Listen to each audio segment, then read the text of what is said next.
വിദ്യാർത്ഥികൾക്കും പുതിയൊരിലേക്ക് സ്വാഗതം. Kannur university degree പ്രവേശനത്തിന്റെ ഭാഗമായുള്ള സപ്ലിമെന്ററി അലോട്ട്മെന്റിന്റെ റാങ്ക് ലിസ്റ്റ് പബ്ലിഷ് ചെയ്തിരിക്കുകയാണ്. സപ്ലിമെന്ററി അലോട്ട്മെന്റ് സ്പോട്ട് അഡ്മിഷന്റെ റാങ്ക് ലിസ്റ്റ് പബ്ലിഷ് ചെയ്തു. അപ്പോൾ അഡ്മിഷൻ എങ്ങനെയാണ് നടക്കുന്നത് ചോദിച്ചിട്ടുണ്ടായിരുന്നു. അപ്പോൾ ഇതിന്റെ അഡ്മിഷൻ സംബന്ധമായ ഡീറ്റെയിൽസ് നമുക്ക് പറയാം. ഡയറക്റ്റ് വീഡിയോയിലേക്ക് തന്നെ പോകാം. admission.kannur.university.ac.in ഇതിവിടെ റാങ്ക് ലിസ്റ്റ് പബ്ലിഷ് ചെയ്തായിട്ട് കാണിക്കുന്നുണ്ട്. Supplementary allotment rank list 2026 government aided unaided university departments, അതായത് എല്ലാ കോളേജുകളിലേക്കുള്ള ഗവൺമെന്റ് എയ്ഡഡ് സെൽഫ് ഫിനാൻസ് കോളേജുകളിലേക്കുള്ള റാങ്ക് ലിസ്റ്റ് പബ്ലിഷ് ചെയ്തിട്ടുണ്ട്.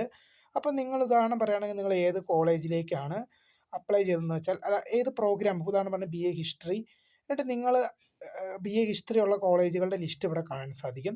അപ്പോൾ നിങ്ങൾ ഏത് കോളേജിലേക്കാണോ അപേക്ഷ വെച്ചിരിക്കുന്നത്, ഞാനിപ്പോൾ ജസ്റ്റ് ഒരു കോളേജ് ഇവിടെ കൊടുത്തു കഴിഞ്ഞാൽ ഓക്കെ, ആ കോളേജിലേക്ക് അപേക്ഷ വെച്ചിരിക്കുന്ന വിദ്യാർത്ഥികളുടെ റാങ്ക് വിവരങ്ങൾ നിങ്ങൾക്ക് ഇവിടെ കാണാൻ സാധിക്കും. നിലവിലിപ്പോൾ ഈ കോളേജിലേക്ക് 120 വിദ്യാർത്ഥികളാണ് അപേക്ഷ സമർപ്പിച്ചിരിക്കുന്നത്. അപ്പം നിങ്ങളത് എത്രാം സ്ഥാനത്താണെന്നുള്ള പേരും നിങ്ങൾക്ക് ആ വിവരം കൃത്യമായിട്ട് തന്നെ കാണാൻ സാധിക്കുമെന്നുള്ള വിവരം ഞാൻ നിങ്ങളുടെ ശ്രദ്ധയിൽപ്പെടുത്തുകയാണ്. ഇനിയിപ്പോൾ നിങ്ങൾക്ക് ഇവിടെ പ്രോഗ്രാം ചേഞ്ച് ചെയ്യണമെങ്കിൽ നിങ്ങളിവിടെ വേറൊരു പ്രോഗ്രാം ഇവിടെ വന്നിട്ട് ഞാൻ വേറൊരു പ്രോഗ്രാം ചേഞ്ച് ചെയ്തു. അപ്പോൾ അവിടെ അത് മാറിയിട്ടുണ്ട്. നിങ്ങളോട് ജസ്റ്റ് ഒരു കോളേജും കൂടെ സെലക്ട് ചെയ്ത് കൊടുത്തു കഴിഞ്ഞാൽ ആ കോളേജിലെ റാങ്ക് വിവരങ്ങൾ നിങ്ങൾക്ക് അറിയാൻ സാധിക്കും. ആ കോളേജിലേക്ക് എത്ര വിദ്യാർത്ഥികൾ അപേക്ഷിച്ചാൽ, ഇപ്പോൾ ഞാൻ ഈ സെലക്ട് ചെയ്ത കോളേജിലേക്ക് 44 എൻട്രീസ് ആണ് വന്നിരിക്കുന്നത്.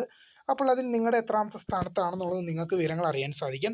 ഇനി ഇതിൻ്റെ അഡ്മിഷൻ എങ്ങനെയാണെന്നുള്ള വിവരങ്ങൾ പല വിദ്യാർത്ഥികളും നമ്മളോട് ചോദിച്ചിട്ടുണ്ടായിരുന്നു. അപ്പോൾ അഡ്മിഷൻ സംബന്ധമായ കാര്യങ്ങളെക്കുറിച്ച് പറയാനാണെങ്കിൽ തന്നെ പ്രധാനമായും പറയാനുള്ളത് എന്താണ്, ഇതിൻ്റെ അഡ്മിഷൻ നടക്കുന്നത് പ്രധാനമായിട്ടും എങ്ങനെയാണ്, ഫോൺ മുഖാന്തരമാണ്. അതായത് നിങ്ങൾക്ക് അഡ്മിഷൻ കിട്ടാൻ യോഗ്യതയുണ്ടെങ്കിൽ അതായത് കോളേജുകളിൽ നിന്ന് നിങ്ങളെ ഫോൺ മുഖാന്തരം ബന്ധപ്പെടുക മാത്രമാണ് ചെയ്യാറ് എന്നുള്ള വിവരം നിങ്ങളുടെ ശ്രദ്ധയിൽപ്പെടുന്നത്. അത് നിങ്ങൾക്ക് അഡ്മിഷൻ കിട്ടാൻ യോഗ്യതയുണ്ടെങ്കിൽ നിങ്ങളെ എന്ത് ചെയ്യും, കോളേജിൽ നിന്ന് ഫോൺ മുഖാന്തരം അവർ ബന്ധപ്പെടുന്നതായിരിക്കും.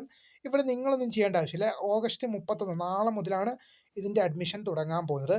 ഓഗസ്റ്റ് മാസം 7 വരെയാണ് ഇതിൻ്റെ അഡ്മിഷൻ നടക്കുന്നത്. അപ്പോൾ ആ ഓഗസ്റ്റ് മാസം 7 നിങ്ങൾക്ക് കിട്ടാൻ യോഗ്യതയുണ്ടെങ്കിൽ, ഇപ്പോൾ ഈ 10ാം സ്ഥാനത്ത് കിടക്കുന്ന കുട്ടിക്ക് അഡ്മിഷൻ വേണമെങ്കിൽ ആദ്യം കാണുന്ന 1, 2, 3, 4, 5, 6, 7, 8, 9 കുട്ടികൾ പോയതിന് ശേഷം മാത്രമാണ് 10ാമത് കിടക്കുന്ന കുട്ടിക്ക് ചാൻസ് വരികയുള്ളൂ. അപ്പോൾ അങ്ങനെ വരുമ്പോൾ അങ്ങനെ ഓർഡർ അടിസ്ഥാനത്തിൽ നിങ്ങൾക്ക് റാങ്ക് കിട്ടാൻ യോഗ്യതയുള്ള റാങ്കിൻ്റെ അടിസ്ഥാനത്തിൽ അതാത് കോളേജുകളിൽ നിന്ന് നിങ്ങളെ ബന്ധപ്പെടുന്നതായിരിക്കും. അപ്പോൾ ഇങ്ങനെയാണ് റാങ്ക് വിവരങ്ങൾ ചെക്ക് ചെയ്യുക. അപ്പോൾ വീഡിയോ ഇഷ്ടപ്പെട്ട ലൈക്ക് ചെയ്യുക, share, subscribe. My name is Kritha. Fund subscribe for the by.